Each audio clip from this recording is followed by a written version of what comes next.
welcome. You're watching Medically Speaking on NewsX, and I am Meenakshi Upreti. Today, we'll be talking about a very special day. Now, it's the Alzheimer's Day.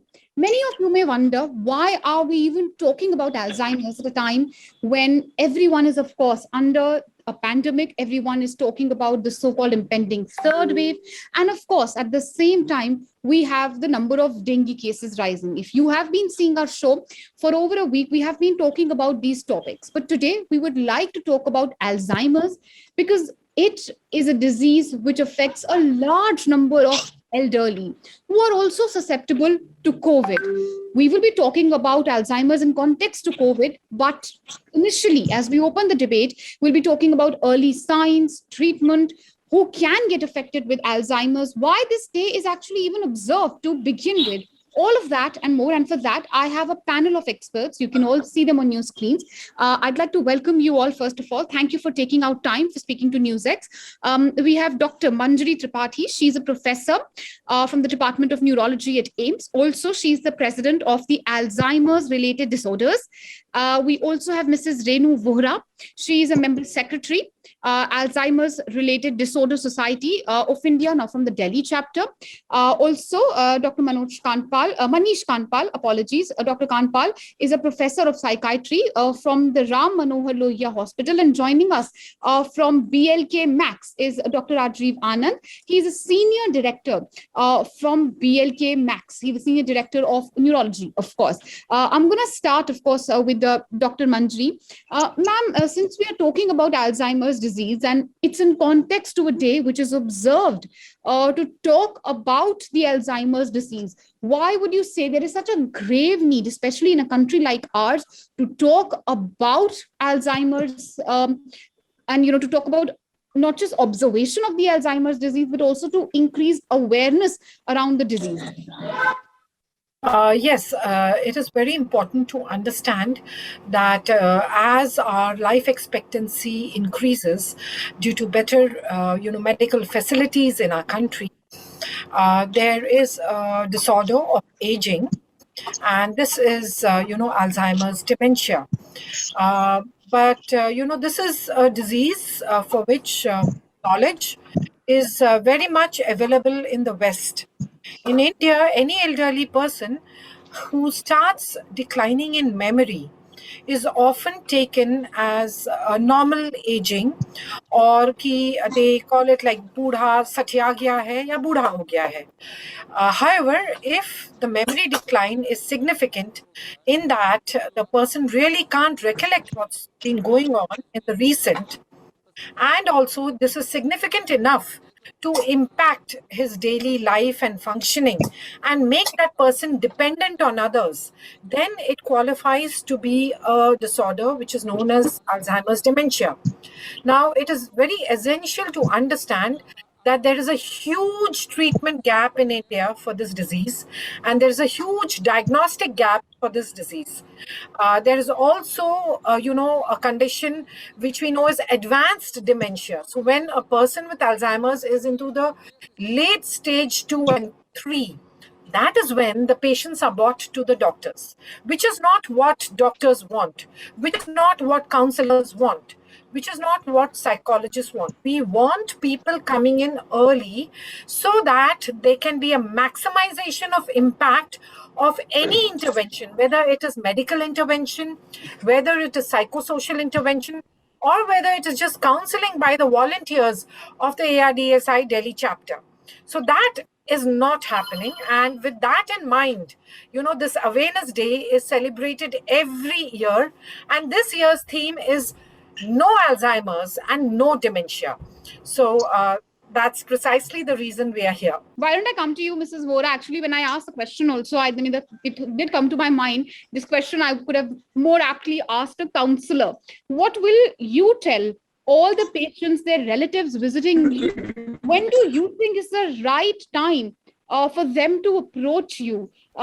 As we spoke right at the beginning, the onset of this debate, would you agree that, or do you see many patients coming at a much later stage when it's extremely difficult to help them to begin with?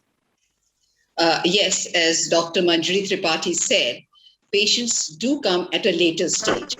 But whatever stage they come, we as counselors and caregiver support, we need to counsel them at that stage only. And the counseling is done to the caregiver more than the patient. So to us, the caregivers is equally important, because Alzheimer and dementia caregiving requires flexibility and patience. And as the disease progresses, the patients start facing problems in performing activities of daily living. There are two kinds of activities. One is personal activities like dressing and laundry and toileting, grooming, all these things. And the second is instrumental activities of daily living, which are cooking, shopping, laundry, household, finances, and everything. So the caregiver has to remain alert on the difficulties the person is facing with dementia. And the situation will change from day to day, because it's a disease which will slowly progress. So we need to change, the situation changes. So the caregiver also needs to adapt itself to new changes or on the thing. So the main thing, you have to structure and plan their activities like a timetable, doing the same thing at the same time so they are not confused. Like early morning, you could start with the ritual of going to the bathroom, brushing your teeth, then taking them outside for sitting down, maybe for a walk, or even sitting down in a garden, on a veranda or a balcony. Give them a cup of tea, give them a newspaper. Sometimes they're not able to read it. Just give it to them. And maybe you should read it yourself aloud. Make sure that you only read happy news, because you don't get very happy news these days in the paper. So that also will disturb them.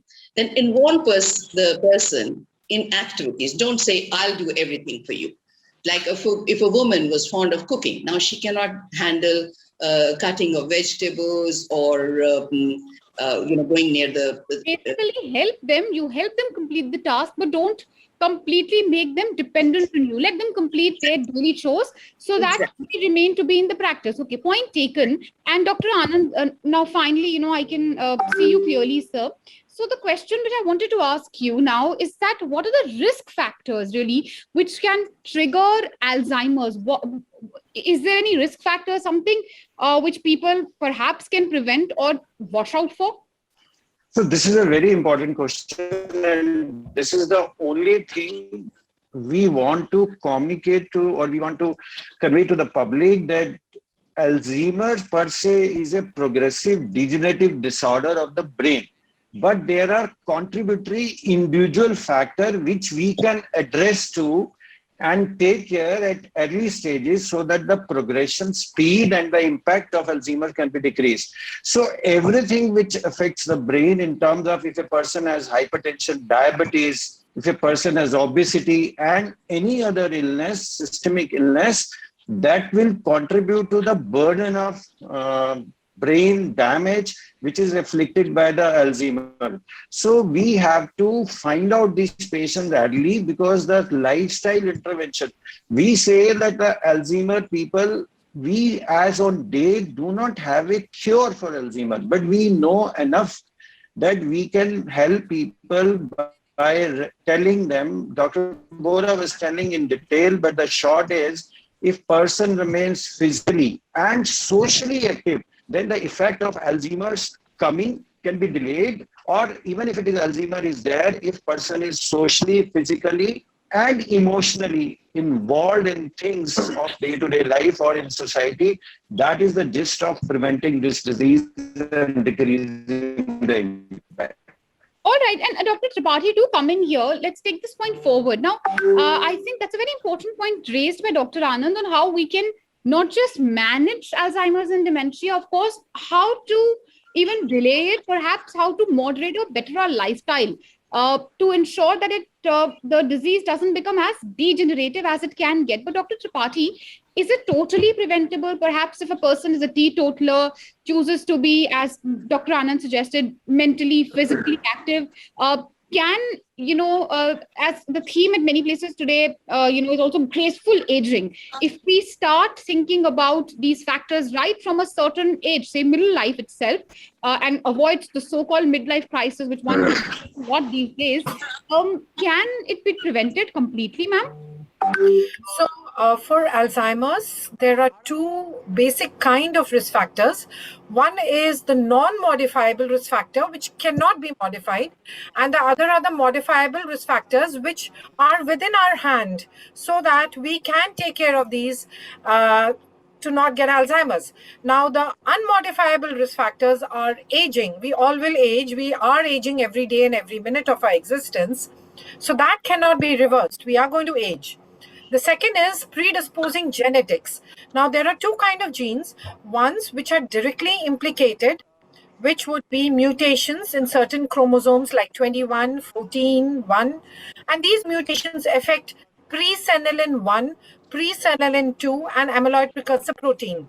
So these are abnormal. Amyloid precursor protein is an abnormal protein which deposits in the brain in Alzheimer's patients. If you carry that gene, then you are at a very high risk, particularly if there is a vertical transmission coming in from your great grandparents to you to the parents. Then there's a higher chance that the kids will have it, or even your kids may have it. So that is the causative gene.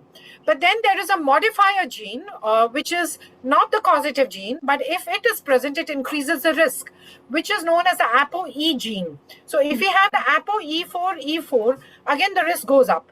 But genetics is like a loaded gun, the trigger of which is our environment or our lifestyle. So the modifiable life factors, which Dr. Anand said, blood pressure, diabetes, smoking, alcohol, obesity, sedentary life, not interacting with people, not being socially networked, being not environmentally enriched, consuming bad foods, refined foods, maida, salt, harmful oils like palm oil, which we get in street food, harmful, food, which is junk and fast food. And of course, being grumpy, having a neurotic personality, just sitting on the watching television the whole day, having sleep disturbances which prevent sleep, like insomnia, having obstructive sleep apnea, having multiple strokes in the past.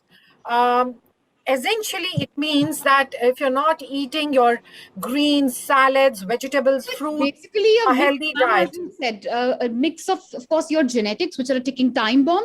With that, of course, added your lifestyle.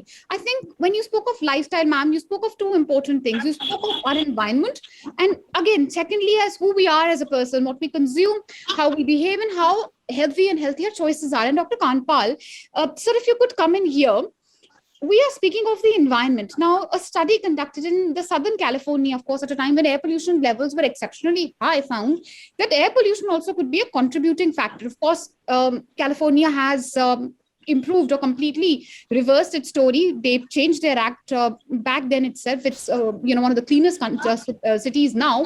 But when we speak of perhaps say the national capital, every year we read very scary stories about the rising level of smog, pollution. Could that be a adding factor? And how can anyone who's living in a Indian metropolitan avoid bad air? Are we supposed to keep our elderly in closed doors in front of air, those air purifiers?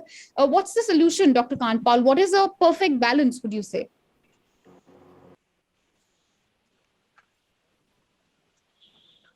The thing also dementia and even cuts short your life. At least some studies say by 9 years. A person living in Delhi would live 9 years less because of this air pollution. So we have to make a balance. First thing, as Madam and Sir asserted, your healthy lifestyle, your exercise, your healthy foods. There are some sort of foods like tomatoes, etc., which are rich in antioxidants. So they would help us to curtail the side effects of this air pollution or all these things. Apart from the healthy lifestyle and your exercise, there's something what we call as cognitive stimulation, mainly in the case of dementia. Like for your heart, we have to physically exercise. And just to prevent our cognitive reserve, what we say, we have to keep yourself busy in some sort of cognitive exercises.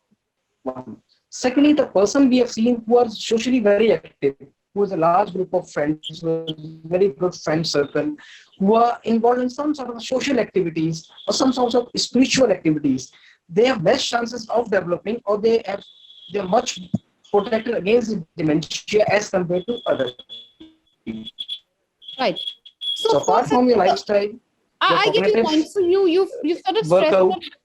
Yes, so your cognitive workout, your lifestyle, your food choices make a big difference, and I think it would be a crime when we speak of Alzheimer's, and if we do not speak about it in context of COVID, because that has been dominating national headline space for a long time, and it of course weighs very heavily on the mind of patients. And Mrs. Vora. As a counselor, help us understand, what do you tell people who perhaps come with elderly, who comes with their parents or even grandparents who perhaps have Alzheimer's? What do you tell them in case they catch COVID? How do you take care of them? Because for a caregiver, a physical contact or touch cannot be done without. So, how do you manage Alzheimer's in time of COVID? Yes, this is very important questions because we on our helpline used to receive these calls from the caregivers that earlier the mainstay of therapy was making them socially active, taking them for walks, and make them meet with relatives, children, and all. But all that had to stop during this thing. They could not understand why is nobody visiting them. And that made them even much more confused. Now they would not know the rationale that this is COVID, that is why you cannot go. So that was a very, very difficult and trying time for the caregivers. So the one thing which we advised them was that give them a social contact to like on the Facebooks, on the WhatsApp, videos on Facebook, so that they are interacting with people, and make sure that the caregiver, as well as any visitor who comes to them, should be fully vaccinated, wearing masks all the time, because these people would refuse to wear masks because they could not understand what wearing masks for. So made sure that they visited in an open place, like in a veranda, which is, even if they were not wearing masks, at least the visitors were wearing their masks. And so this was a very, very trying time for most of the caregivers. And in certain cases, what had happened is that the main caregiver became infected with COVID. Now, who's going to take care of them? So we told them they should have a planning earlier, that they should expect another, either a friend or another relative should join in at that time and help it out, because they will not understand why suddenly. Since we are speaking about this long haul COVID, a month ago, or maybe a month and a half ago, I conducted a debate on brain fog in COVID. And of course, then we had seen a large number of youngsters, as of course Dr. Anand also mentioned, who had spoken about depression, brain fog, and early signs. Many were showing of Alzheimer's. What really is the effect which COVID has had on the younger generation? Has it made a few of them more susceptible to Alzheimer's? Yes, this is a very good question because, the COVID virus is very, very neurotrophic. So, like it or not, it's going to affect the brain. And the fact that during severe COVID, many people have had hypoxia, that is, the oxygen saturations have fallen. Even little bit of oxygen saturation falling affects the brain. So obviously, this hypoxia along with the neurotrophic virus is a double whammy for the brain. And many people, even after recovering from the COVID infection, will feel that they are not clear in their head. They will feel that they are not able to form memories, especially new memories for recent things. They will start forgetting things. They will be irritable. They may get a little aggressive. They may have negative emotions and, thought and mood dip, which is depression. And all these features are, a manifestation of the neuro-COVID. Now, there could be multiple reasons for it. As I said, it could be due to the neurotrophic virus, it could be due to hypoxia, it could be due to nutritional factors. Because in COVID, we know the appetite goes down, there is complete loss of appetite. So the nutrition is not going, and then there are these multiple antibiotics and treatments which the person is on. So the gut microbiota changes. And once the gut microbiota changes, it affects the memory because B12 is not produced. So there are multiple mechanisms for this brain fog. What is important is that this should be discussed with the doctor, and modalities of intervening, either by giving good nutrition, by doing mindfulness therapy, by doing yoga, as well as other medications which impact memory, can be started. We will not call this as dementia because it is acute. It is related to that acute infection. However, if it does not improve, if the graph doesn't show an improvement and actually keeps on deteriorating, particularly if the person is around 55, 60, and then the graph keeps going down, the memory keeps going down, and 1 year after the infection, the person is at a worse place than he was after the infection, then we have to think of a concomitant dementia along with that triggered by the COVID. So whether that is a vascular dementia, whether there is an Alzheimer's, whether it is something else, that has to be picked up. And we have found patients who were normal, healthy, elderly at 55, 56, had the COVID, and then have come in a year later now and are complaining of worsening memory. So these are the people who need to have a periodic checkup in our memory clinics. Just like you have a blood pressure checkup, you have a memory checkup. Yes, so that needs to be done seriously, and of course, get your checkups done, because that's something we've all spoken about the lack of awareness. Dr. Kanpal, okay, his videos has some issues. In Mrs. Vora, tell us, as we are ending, reaching the fag end of our debate, what would be your suggestion to those perhaps who have recovered from COVID, have some memory loss? Have you at all seen youngsters, if not someone in the early 30s, but maybe in the mid 40s, approaching you with signs of long haul of COVID, or perhaps with memory loss? Or is it something which people tend to ignore till it worsens? What would be your suggestion to those who see any sort of early sign, or are even worried about eventually getting Alzheimer's?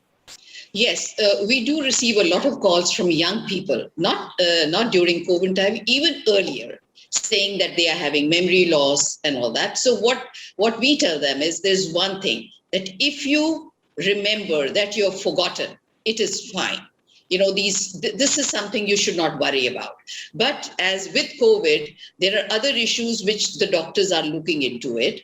And we always send them to our memory clinic at All India Institute of Medical Sciences, and also at the Ram Manohar Lohia Hospital, to take care of them. And something else I would like to tell them, that taking care of COVID, the caregiver has to be very, very flexible, in the sense that for a dementia patient, every task is very stressful. Like taking a bath, which is such a simple task. For them, it is a very stressful task. And so they don't know, they have to fill a bucket with water, then they have to, keep the bathroom ready. So all these task has to be done by the caregiver. And sometimes what happens is, if the caregiver gives them a bath, make sure that their modesty is kept intact. They should be giving them, from the back, they have the clothes from the back, which is very, very important. Treat with respect, with a basic human dignity, and that's of course what's important, ma'am. Last word, Dr. Tripathi, we've spoken about diagnosis, the need of how we need to catch the signs early on, the risk factors. Last word to you, ma'am. What about the treatment for Alzheimer's, and perhaps to prevent further degeneration? So there are several modalities of treatment. The first is, of course, pharmacological. So there are medicines available, and very good medicines available in our country, and we should start them as early as possible. Apart from that, each and every patient, as well as the caregiver, needs to be counseled about the disease, awareness about what the symptoms are and how the patient will behave, so that behavior is taken as a part of the disease. And, the elderly person is not, scolded, or the caregiver doesn't get harassed by those symptoms. For example, a patient can just have a symptom of repeatedly pulling the clothes out of the cupboard. Now, this is a harmless activity. So, we have to counsel them how to handle this harmless activity. Then, of course, we also need to take care of the patient's safety. We have to make sure if the memory is declined and they're losing ways, they must have a bracelet which is non-removable, on which the patient's name, address, and mobile number is inscripted. Because we have many patients who go out of the house and get lost. So that safety is very important. There should not be any dangerous objects around them, because they would have forgotten the use of objects and they can come to harm. Apart from that, it's very essential that we put them in touch with an organization like the Alzheimer's Society of Delhi, in Delhi chapter, where there are volunteers. And who are these volunteers?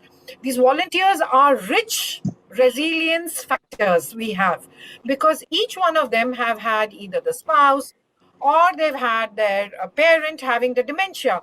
They have experienced firsthand how to look after their spouse or parent, and they enrich this experience to All right. others. Right. Point taken, ma'am. Dr. Anand, since we are speaking about treatment, okay, Dr. Kanpal is also here. I'll come back. I'll come to you, Dr. Kanpal. But Dr. Anand, since we're speaking of treatment, oxygen therapy, how effective it is as a treatment. And since we're speaking of oxygen therapy, a question comes to my mind, and I'm not too sure if it's apt or not, but, migraines, cluster headaches also, if I am correct, have a correlation to lack of oxygen supply in the brain.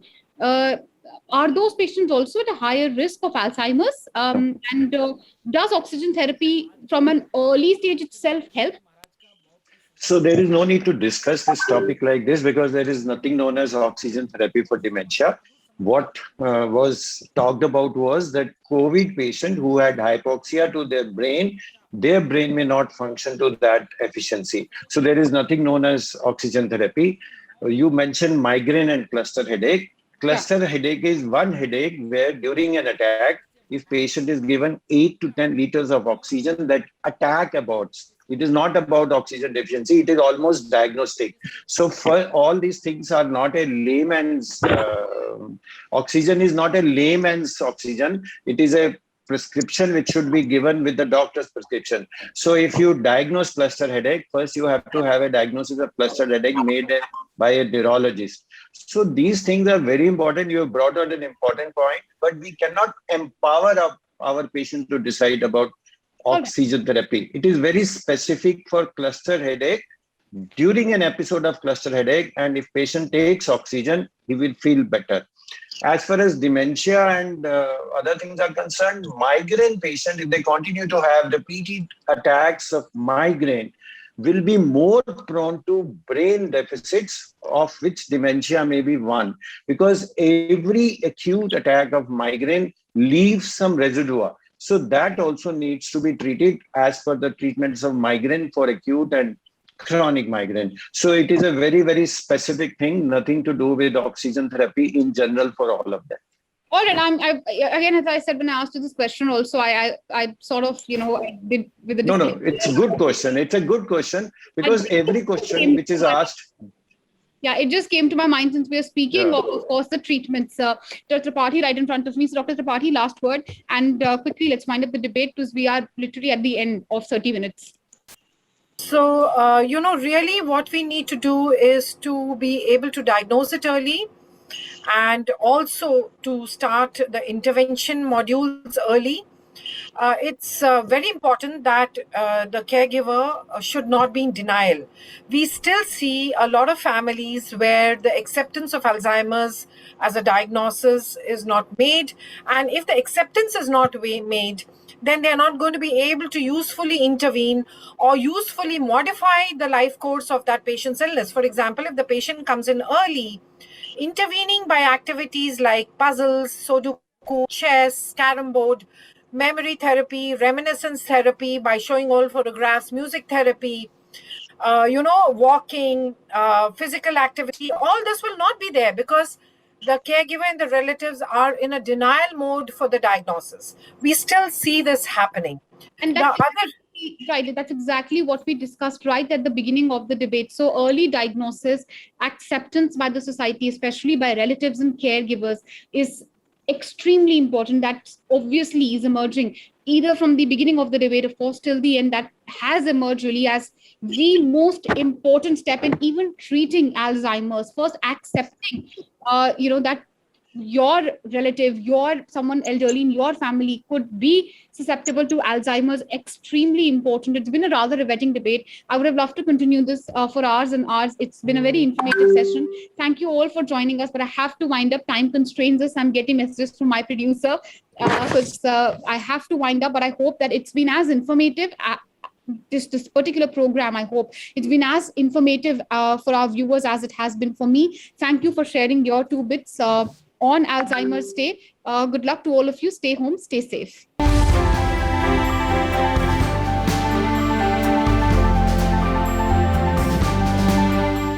For more such videos, subscribe to the NewsX YouTube channel, hit the bell icon.